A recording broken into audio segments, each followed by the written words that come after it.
Ahead, bruising battles. Texas Republican leaders are targeting each other and their own members in this Tuesday's primary. Border politics. President Joe Biden and former President Donald Trump come to Texas to discuss illegal immigration. We'll look at how important an issue it is in this election. Voters' vibes. Grassroots Democrats and Republicans tell us how they think their preferred candidate for president can win this November. Good Sunday morning to you. I'm Jack Fink. Get your fix for Texas politics. Eye on Politics starts now.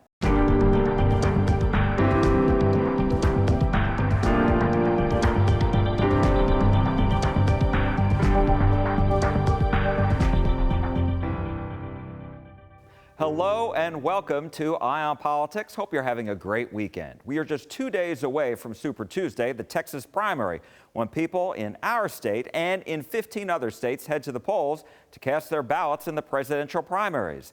This year, both primary contests seem anticlimactic given President Joe Biden's and former President Donald Trump's lead in the polls and number of delegates needed to win their party's nominations. There are also a number of Republican primaries in Texas that are hotly contested. Among them, North Texas incumbents in the State House who are facing challengers and receiving support from different top GOP leaders. They include Speaker Dade Phelan, who's been sharply criticized by GOP heavyweights, including Trump. I think the issue is just some personalities here in Texas. You have a problem with me personally. I am going to be out campaigning for two groups of people. Texas House members that will not support Dade Phelan. But the House is just totally dysfunctional. Dade is incapable of leading in the House. This is the nastiest, most negative campaign I've seen in Texas legislative history. Top Texas Republican leaders are waging some bruising and brass-knuckle battles against their own. And House Speaker Dade Phelan, the third-ranking lawmaker at the Texas Capitol, is in the bullseye. I need your vote. I need support. I need your prayers. Thank you all for being here. Let's get it done. Phelan is in a fight to hold on to his House seat in Beaumont, where his family name has carried a lot of weight. While former Governor Rick Perry is supporting Phelan, Attorney General Ken Paxton, Lieutenant Governor Dan Patrick, Agriculture Commissioner Sid Miller, Texas GOP Chair Matt Rinaldi, and now former President Donald Trump have all endorsed one of Phelan's challengers, David Covey. Governor Greg Abbott has stayed silent publicly on this race. This is a Ken Paxton going in there and asking a buddy for a favor. Covey celebrated the news with supporters. President Trump's endorsement of my campaign shows just how far the incumbent has fallen. And the Texas House spoke, and we sent a strong message. Phelan is being targeted by Trump and Paxton after he okayed a secret House investigation last year into allegations by the AG's former top lieutenants that he ran his office to benefit a campaign donor. That ultimately led to his impeachment in the chamber. They failed to gather all the evidence. The Texas Senate cleared him after a trial, and since then, Paxton has repeatedly argued in multiple forums that it was all a waste of taxpayer money. Which Dade Phelan still has not disclosed, Matt. He's not disclosed how much they spent. Why does he disclose that? Because he doesn't want you to know before the election how much money that was. Dade Phelan says he's tough on crime, but he doesn't act that way in Austin. The lieutenant governor released this ad for Covey after telling me last December he wouldn't get involved in Phelan's race. Patrick's spokesman says what changed is that as chair of the Trump campaign in Texas, it's Patrick's job to speak on behalf of the former president's endorsement. That's why President Trump has endorsed the real conservative, David Covey. Former Governor Perry has pushed hard for Phelan. I don't know why I need to be in Beaumont, Texas, telling you that you will be absolutely out of your mind if you get rid of Dade Phelan. Every single day I'm gonna do the right thing. And sometimes when you show some political integrity and courage, you get criticized for that. Phelan has raised millions of dollars, according to state records, which show he has donated money and supported numerous House Republican incumbents, including those in North Texas, who voted to impeach Paxton and who are now facing primary challengers of their own. This is what you see the divide in the party right now. One such race has Darren Mice challenging six-term incumbent Jeff Leach in the Republican primary in the 67th House District in Collin County. Well, look at our record of accomplishment over the past few sessions in accomplishing what Republicans have elected us to do. It's one of a variety of races between House Republicans in Collin County that finds Paxton, Ken Paxton, the governor of the state of Texas, and Governor Abbott on opposite sides. Abbott is supporting Leach and 3 other Republican incumbents in Collin County, while Paxton is supporting Mice and 4 other challengers. He is a powerful conservative leader that I need back in Austin, Texas, to work side by side with me as we continue to keep Texas the #1 state in the United States of America. Abbott is backing Leach, Representatives Matt Shaheen and Candy Noble in Collin County, and all House Republican incumbents who supported his school choice plan, taxpayer-financed education savings accounts, or vouchers. Paxton, for months now, has been backing Mice and all the challengers to the incumbents in Collin County who voted to impeach the AG, including Wayne Richard and Abraham George. Just get this started in the right way. I want to endorse everybody that came to stage because of their courage and their willingness to step out. What do you make of this in Collin County, Abbott's endorsements versus Paxton's endorsements? The fight, right? So, yeah. What's driving him to run, Mice says, is Leach's vote to impeach Paxton. Collin County isn't going to stand for it. Texas isn't going to stand for it. How big of a concern is that, and does the governor's appearance here help kind of dampen that? Look, I'm honestly not concerned about it. I believe I did the right thing, and what I'm talking to the voters about is about what we've accomplished and what we still need to do to make the state of Texas more safe, more strong, more free. It's a similar story in Denton County, where the governor is backing 3 House Republican incumbents and Paxton is supporting 3 challengers. In Dallas County, Abbott is endorsing House Republican incumbent Morgan Meyer, while Paxton, along with the lieutenant governor and former President Trump, are backing challenger Barry Wernick. I recently asked the governor about that fact and that he and the attorney general are backing different candidates and what conservatives should think of that. Abbott emphasized the importance of school choice to Republicans during the primaries 2 years ago. About 85% of them said yes, they want school choice. They need a champion fighting for what they supported. And I am their champion, working in every precinct across the entire state of Texas to make sure they have a voice championing their goal to see that school choice gets passed in Texas. The incumbents have outraised their challengers. Most incumbents have received at least tens of thousands of dollars from the group Texans for Lawsuit Reform PAC. Those being supported by Paxton and Patrick have received at least tens of thousands of dollars from Texans United for a Conservative Majority PAC, funded by West Texas billionaires Tim Dunn and Ferris Wilks. So what's going on here? I spoke with Michael Williams, the former railroad commissioner and first Republican African-American to win a statewide seat in Texas.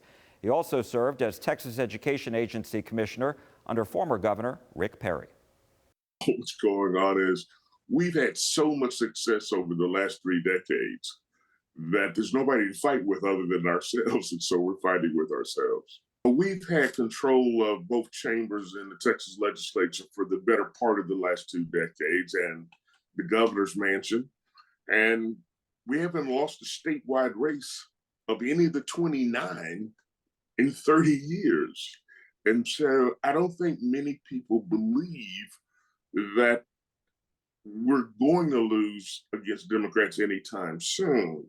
And so what many of the top level folks, the governor, lieutenant governor, the AG are doing, they want to be surrounded by people who think like them. Before Tuesday's primary, Republican presidential candidate Nikki Haley will return to Texas, making 2 stops, Houston and then Fort Worth. Haley campaigned in Dallas last month. The average of the 3 most recent Texas polls shows Haley trails Trump 81.3 to 14.3%, a 67% difference. In what could have implications for Texas, Senator John Cornyn has announced he's running to succeed Mitch McConnell as Senate GOP leader. McConnell announced last week he's stepping down as leader in November. He is the longest-serving Senate leader in U.S. history. In a statement, Cornyn said in part, quote, "I believe the Senate is broken. That is not news to anyone. The good news is that it can be fixed, and I intend to play a major role in fixing it." Coming up next on Eye on Politics, both President Joe Biden and former President Donald Trump visit the Texas border. We'll look at how voters feel about illegal immigration as an issue this election. And then later, grassroots Democrats and Republicans tell us how their preferred presidential candidate can win in November. We'll be right back. Hope you stay with us. Welcome back to Eye on Politics. The Texas border became political ground zero Thursday as both President Joe Biden and former President Donald Trump came to the Lone Star State to discuss the crisis. The president and former president were 325 miles apart. Mr. Biden was in Brownsville. Mr. Trump was in Eagle Pass. President Biden pushed for the $20 billion bipartisan Senate deal that fell apart. It would increase Border Patrol agents, asylum officers, ICE detention beds, and immigration judges. But former President Trump and Republicans rejected the bill because it would allow as many as 5,000 people to cross the border illegally on any given day before the president would be able to close the border. This bipartisan deal would provide funding for 100 more immigration judges immediately. It would also establish new, efficient, and fair process for the government to consider asylum claims for those arriving on our border. Today, the process to get a decision on an asylum claim takes 5 to 7 years. 3 years ago, we had the most secure border in history. Brandon was saying it. The general was saying it. We had the most secure border, and people weren't coming because they knew they weren't going to get in. And we weren't promising free education, free medical, free everything. Texas House Democratic Caucus Chair Trey Martinez Fischer appeared with President Biden, and he issued a statement criticizing Texas Republicans, including Governor Abbott. Quote, Texans deserve a safe and secure border, and from their leaders, they deserve substantive solutions. Instead, Governor Abbott and Texas Republicans have only offered stunts, gimmicks, and lies that continue to cost taxpayers billions of dollars without results. Senator John Cornyn, though, accused President Biden of blaming everyone else but himself for the record surge in migrants, and he said he has loosened immigration policies. I would point out the same laws that were in effect during President Trump's administration are still in effect during President Biden's administration, with far different outcomes. A North Texas congressman has proposed bills that would reimburse the state of Texas for its efforts to secure the border. Our Ken Molestina, who leads our border coverage, spoke with Congressman Roger Williams about this and the bipartisan deal that fell apart. We caught up with Congressman Roger Williams at his ranch in Parker County to chat more about what happened with the bipartisan Senate bill that many had hoped for. And a lot of folks thought this thing had legs. And there was a lot of hope. But the problem was it had some things to do with the border that a lot of us, myself included, didn't really care for, setting numbers of what was acceptable, wasn't acceptable, and money to go into Ukraine, foreign countries, as opposed to going to the border. He says the bill should not have included money for Ukraine, but for him, the deal breaker was a provision in it that would allow up to 5,000 illegal border crossings on any given day before the president would have the authority to shut down the border. 5,000 a day were going to be allowed in. That was okay. 5,001's not okay. Right. Well, the problem is one is not okay. So what's the next step then? Do we start from scratch? Well, that's a great question. We don't have to start from scratch because we already have laws that are in place. He's referring to legislation like the Wait in Mexico policy, where asylum seekers are told to stay in Mexico while they await an answer on an asylum claim. But the reality is that full immigration reform in this country hasn't happened in about 4 decades. Williams is pushing for a pair of new bills he's authored in which the federal government would reimburse Texas for money spent on securing the border. That includes the $10 billion already spent on Governor Abbott's Operation Lone Star. Just think if we get that money back, we could go spend it again to help secure the border.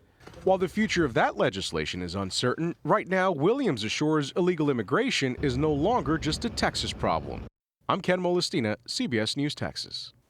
Border security, according to the most recent poll, is the most important issue to Texans. The Texas Politics Project poll released last month shows border security is the #1 concern at 24%, with immigration in second at 18%. Immigration is also a major concern, according to polls by Emerson College Polling in some of the battleground states. It's #1 in Arizona at 31%. It's the #2 issue in Nevada, Michigan, and Pennsylvania, and further down in Wisconsin, North Carolina, and Georgia. A federal judge has blocked a new Texas law that makes it a state crime for a migrant to enter the state illegally. The law was set to kick in on Tuesday. The federal judge said the measure conflicts with the federal immigration law. The governor has now said the state will appeal.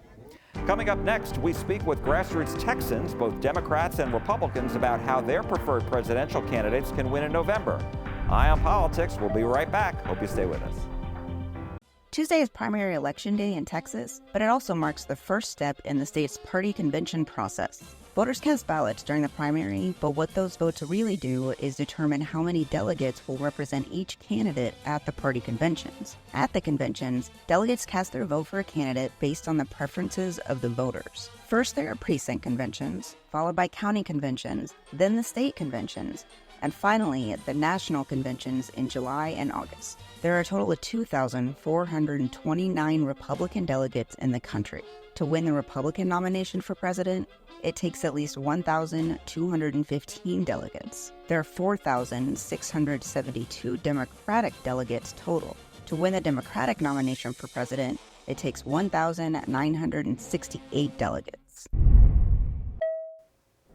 President Joe Biden and former President Donald Trump are on their way to clinching their party's nominations. It's rather anticlimactic given that polls have been trending this way for a year. We spoke with Texas Republicans who are backing Mr. Trump and Democrats supporting Mr. Biden about how their preferred candidate can win in November. First, we hear from Democrats Rebecca Acuna, Lou Blackburn, Jody Bland, Haley Taylor Schlitz, and Miguel Solis. I think there are two demographics that he, has been picking up momentum with and should continue investing and paying attention to that. Number one, Black women. We've shown that we will turn out to vote. Look at 2020, look at 2022, record numbers, and we will do it again. Additionally, Gen Z, I've mentioned that already. And as a Gen Z myself, I am very aware of how engaged and how much we value politics and the issues that resonate with us and impact our lives and the values that we hold.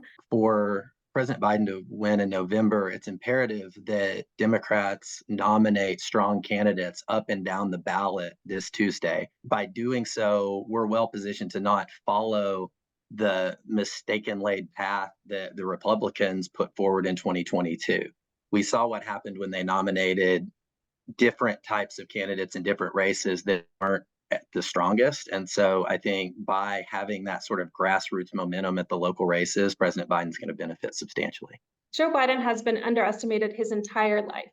This is what we were hearing in 2020. And instead, what did we see? We saw a big narrowing of the gap in Texas. We saw red states that people were not talking about. We saw people vote for Joe Biden and Kamala Harris in Georgia, in Arizona. So he not only won battlegrounds, he's expanding. President Biden is already doing what he needs to do as president. He's talking to the Republicans about the finances, the economics of the country, talking to them about the immigration concerns that we have. He's meeting with labor people. He's meeting with everyday people.